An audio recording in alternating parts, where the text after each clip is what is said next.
From the Cronkite studios in downtown Phoenix, this is Cronkite News. Tonight, federal talks about missing and murdered indigenous people, the steps that could be soon taken to fight this public safety crisis. Plus, Arizona is experiencing extreme heat. What organizations are doing in the valley to help those in need during this hot summer season? And see how Arizona astronomers played a big role in capturing an image of a black hole. We tell you more about the efforts taken to look deeper into space. Cronkite News starts now. Good evening and welcome to Cronkite News on Arizona PBS. I'm Jessie Jo Pauley. And I'm Matt Hoganson. Thank you for joining us.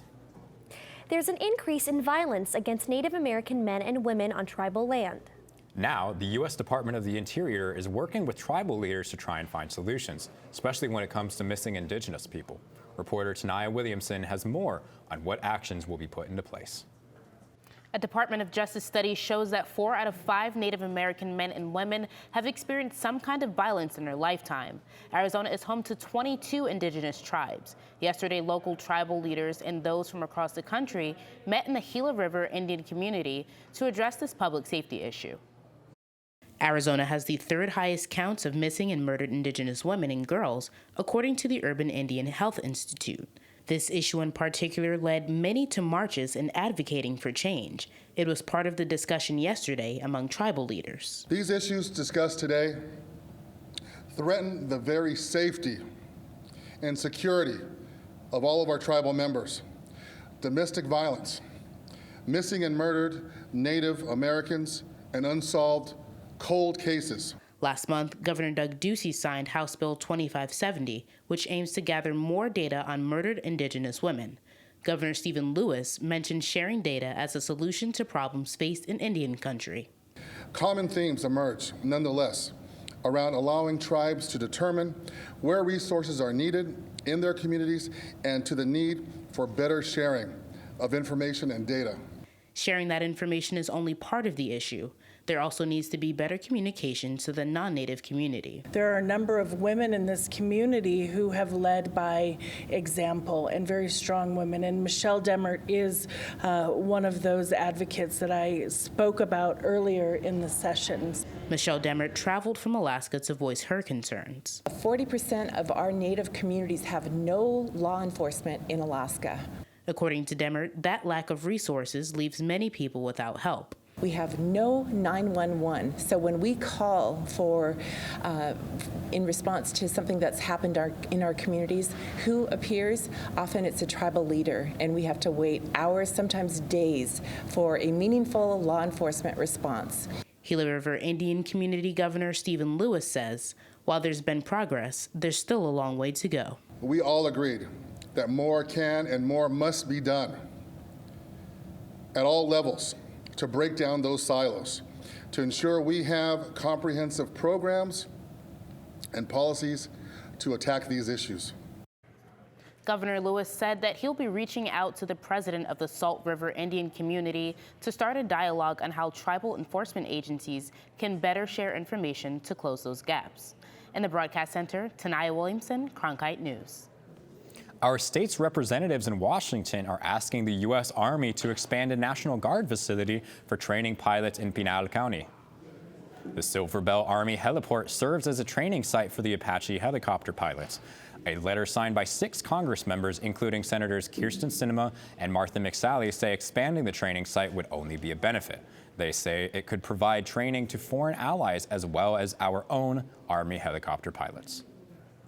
Governor Doug Ducey announced that women who have served in Arizona will be recognized during Arizona Women Veterans Week. It runs through June 15th. Ducey issued a proclamation and put out this video explaining the importance of women serving our country. We're also proud to be home to 50,000 women veterans. Arizona can never truly repay the debt we owe you, but we remain committed to honoring you, your family, and your service and sacrifice. The governor goes on to say that we can never repay our women veterans for all that they have done, but we will continue to support and invest in their health and well-being. In other big news here in the Valley, the temperatures just keep rising. Nikisha Johnson visited the Salvation Army cooling station to see what they are doing to help the community during the extreme heat. The Salvation Army sets up 12 heat relief stations across the valley whenever there is an excessive heat warning. They also have mobile hydration units out to get as many people as possible. Dozens of volunteers are at the heat relief station passing out waters, hats, sunscreen, and other things to keep cool. They also offer supplies for pets such as water bowls and food. New this year, they are allowing pets to come inside the air-conditioned relief stations. This year, we realized that a lot of homeless people and people in need won't seek services if they can't bring their pets in, because you can't, seek air conditioning and leave your dog outside. So the Citadel is one of our locations that's going to be pet friendly this year, so you can take your pet inside and, enjoy a cool afternoon. These heat relief stations usually are open from 11 to 5, again, only on days with excessive heat warnings. The Salvation Army is always looking for volunteers and donations of water. Live in the newsroom, Nikisha Johnson, Cronkite News. The Waters of the United States rule, sometimes called WOTUS, was created in the Obama administration. And, like many Obama-era rules, it was targeted for revision early in the Trump administration. The fight over WOTUS was back on Capitol Hill today, as Julian Paras reports from our Washington bureau. Everybody at today's Senate hearing agreed that we need clean water, but they couldn't agree on the best way for us to get there. It's a very complicated issue because you need to take into account all the different geographic changes throughout the country.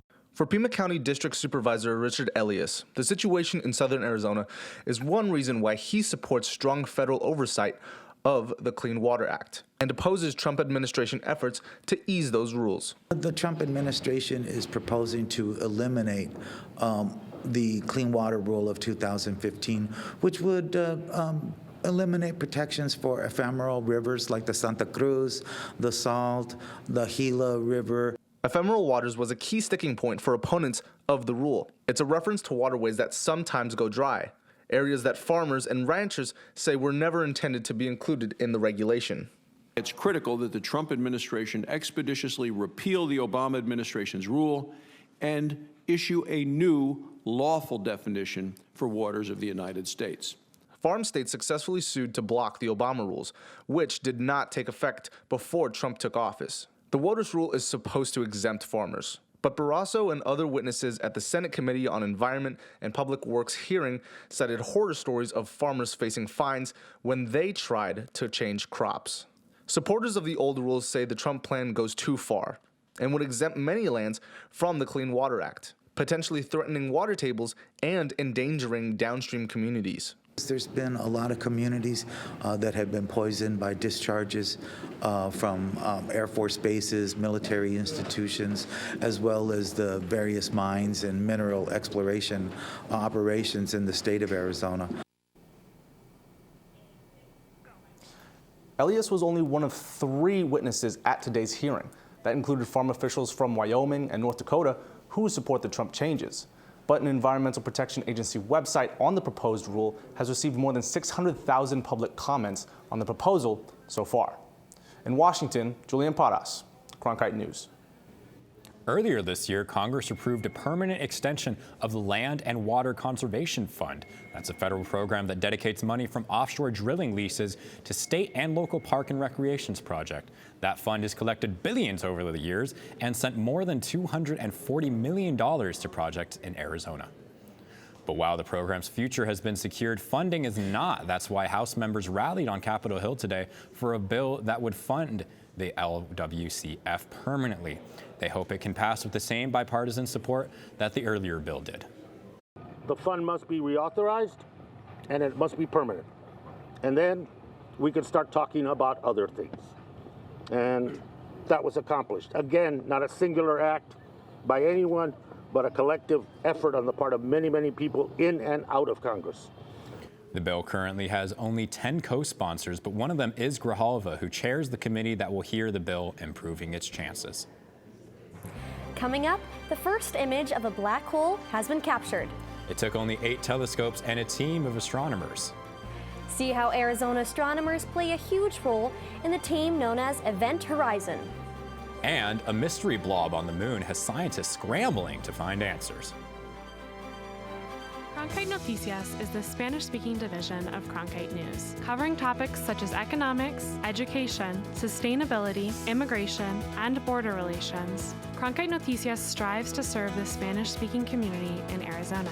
Under the guidance of prominent Spanish-speaking professionals, students at the Walter Cronkite School of Journalism develop content for our broadcast partner, Univision, as well as on Facebook and Twitter. Explore Cronkite Noticias at cronkitenoticias.azpbs.org. By the year 2050, there will be more plastic in the ocean than fish. Before Professor Halden, I had an insane amount of passion, but I almost felt helpless because I didn't know how to use it. Professor Halden gave me a chance to make a difference. Being at a place like ASU allows you to take these big leaps. Ultimately, the biggest problems in the world cannot be solved alone.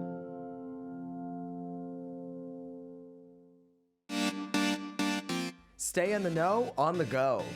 At Cronkite News, we work hard to report the facts and keep you updated, whether we're on set or on the scene. Taking it from the studio to the field. So I'm here in South Phoenix. In Phoenix, we're just a click away. Follow us on Facebook and Twitter, or find us online at cronkitenews.azpbs.org. The first image of a black hole amazed the world in April, and some of the people who made it happen are right here in Arizona. Cronkite News reporter Alexis Aramanson caught up with them to find out more about Arizona's role. It took 8 telescopes from around the world to create the Event Horizon telescope that captured a black hole. Demetrios Basaltis is one of the scientists who was a part of the team. He says there was a clear reason why Arizona was involved. We have exquisite weather, and this is why the only telescope on the continental U.S. soil that contributes to the Event Horizon telescope was in Mount Graham in the state of Arizona. A black hole has such a large mass that the force of gravity will become irresistible to everything, including light. Daniel Moroney says that region becomes cut off from the universe behind what's called an event horizon. And that gives us the name of this project. We're trying to directly observe the event horizon of a black hole. As a black hole has never been seen before, a method had to be created to theorize what the image could look like. That's where Chi-Kwan Chan, an associate astronomer at the University of Arizona, came in. He created a supercomputing program that allowed simulations of black holes. Very luckily, the U of A has a lot of supercomputing power, and that allows me to do something extraordinary at the U of A. He used a hand device to see how a black hole could interact with nearby objects. The initial observations weren't picture perfect at first. We had all seen the very first raw data almost a year ago now, and before even the images, but just by looking at the numbers, we could tell that something big was going to be there. Moroney says that although the Event Horizon team saw the raw data in April 2017, they weren't able to share it to the world until the beginning of this April.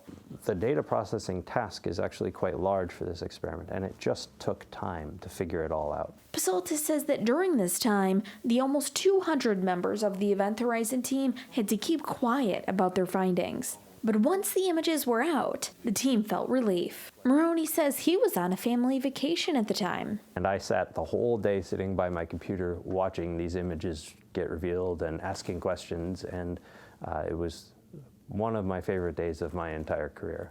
It was just fantastic. In Tucson, Alexis Hermanson, Cronkite News. The black hole scientists captured was 55 million light years away in a galaxy known as M87. Daniel Moroney says there's still much to learn about black holes. The next step is to look at the black hole in our galaxy and eventually photograph all the known black holes in the universe. In other space news, astronomers are scratching their heads over a huge lump beneath the moon's surface. Scientists say it's about 5 times larger than Hawaii's Big Island, and you can see it inside this circle. Scientists at Baylor University made the discovery but aren't sure what it is. It lies at the bottom of a huge crater created by an asteroid impact about 4 billion years ago. One theory is the mass is metal left over after the impact.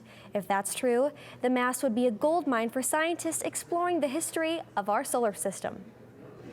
And if you're looking to visit space, all you need is some extra money lying around and NASA will take care of the rest. The agency plans to charge about $35,000 a night per passenger to sleep on board the ISS.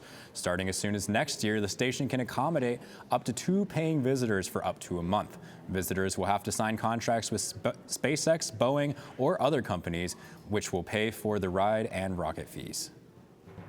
Coming up, ADOT is hard at work for the upcoming monsoon season. Find out how they use a series of pumps to drain the water so our freeways and streets don't get flooded during the heavy rain.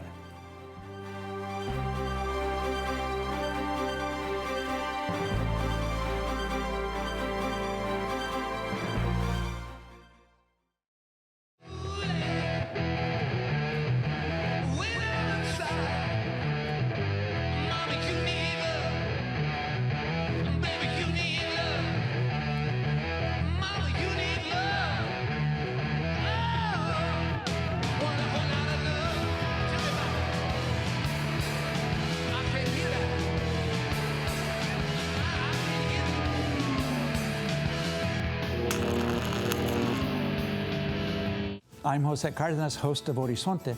Each week, we bring you experts and community leaders to discuss the issues that are vital to our community here in Arizona. We cover the stories that affect and inspire us and our families, and talk to the newsmakers who shape the communities where we live. Horizonte is your source and your voice for what matters most here on Arizona PBS. With wildfires, a scarcity of water, and other environmental issues facing the Earth today, it's critical to stay up to date with local impacts of a changing climate. That's why we created Elemental, covering sustainability, a multimedia collaboration between public television and radio stations. From climate change to water conservation to renewable energy and much more, Elemental covers the latest in sustainability news. Find our stories on our website, elementalreports.com. As journalists at Cronkite News, we report on stories that matter to you by focusing on the local impact. We dig deeper and work tirelessly to keep you informed. Live in Wickerburg. Live in Los Angeles. In Cleveland, in Washington, in Louisville. From Jerusalem. Live in Philadelphia. From around the world to right here in Phoenix. At Cronkite News, we report the facts and stick to the truth.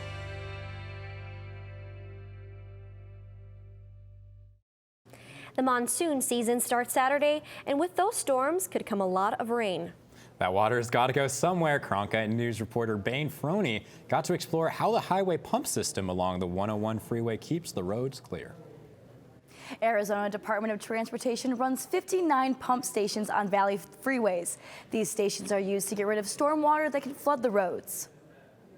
The stations are always ready for rain. It can happen at any time of the year, so we have to be ready on a year-round basis to have our pump stations up and ready to operate. Each pump can handle more than 12,000 gallons of water in 1 minute. Each pump station typically has 3 to 5 pumps. An ADOT spokesperson, Doug Ninsel, says they can get quite a workout during the monsoon. That's a lot of runoff that's heading toward the pump station, and these engines and pumps will turn on as needed in order to lift that storm water away from the freeway system. The pumps also pull in plenty of trash. The buildup of litter can disrupt the flow of water to the pumps. That's where the hydrovac truck comes in. We're able to take the vacuum hoses and get it down 4 levels below ground level and actually vacuum out that gathered litter and debris. The truck uses a 600-foot-long jetting hose and can vacuum up more than 3,000 gallons of liquid, dirt, and litter. ADOT crews check the pumps and clear litter year-round to keep the highways clear and safe. Drivers and passengers can help by keeping their trash in their cars, not on the road. In the newsroom, Bane Froney, Cronkite News. We probably don't have to worry about rain on the roads this week. That's right, the extreme heat is what we're dealing with now. Here's Nikisha Johnson with the forecast. Currently, our temperatures here in Phoenix are 109 degrees. Don't worry though, we'll see those temperatures drop as we head into the night. Looking across the valley for tomorrow's highs, here in Phoenix as well as Tempe and Chandler, we will be hitting 112, while Scottsdale, Mesa, and Queen Creek will be getting 110. Other cities across the valley will range between those highs.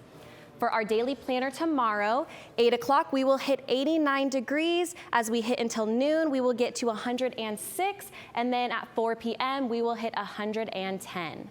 Looking at the next couple days, tomorrow we will hit 112 degrees with our lows being those high 70s. With the rest of the week, though, we will drop into 104 degrees with our low still being those high 70s. So just try to make sure we check up on our neighbors and make sure everyone is safe while we're out in this hot, hot summer. Again, I'm Nikisha Johnson reporting for Cronkite News. Coming up, an Arizona product is making an impact on the field. Rattlers offensive line coach had a great career as a player. Now he's been shaping one of the best offensive lines in the IFL. We'll hear from him after the break.